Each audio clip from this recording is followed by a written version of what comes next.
James chapter 4. Pakikipagkaibigan sa mundo. Bakit kayo nag-aaway at nagtatalo?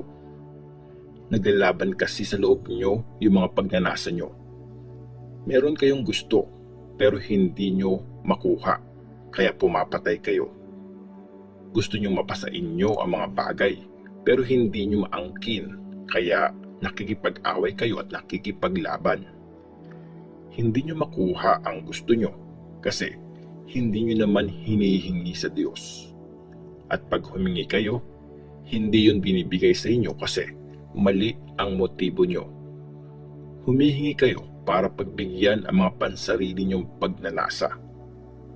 Mga taksil, hindi nyo ba alam na pag nakikipagkaibigan kayo sa mundo, inaaway nyo naman ang Diyos?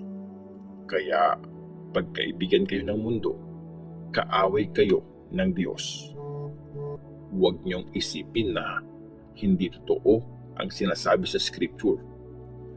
Puno ng matinding pagnanasa ang espiritong nilagay ng Diyos sa atin. Pero sobrang mabait ang Diyos.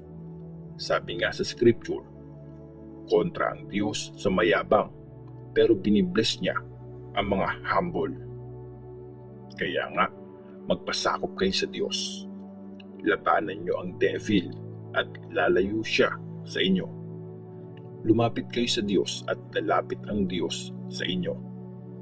Hugasan niyo ang mga kamay niyo sa mga maruming ginagawa niyo, kayong mga makasalanan. Linisin niyo ang mga puso niyo, kayong mga pabago-bago ng isip. Maging malungkot kayo, magluksa at umiyak. Huwag na kayong tumawa. Instead, umiyak kayo. Huwag na kayong magsaya. Maging malungkot kayo. Maging humble kayo sa harap ng Panginoon at itataas niya kayo.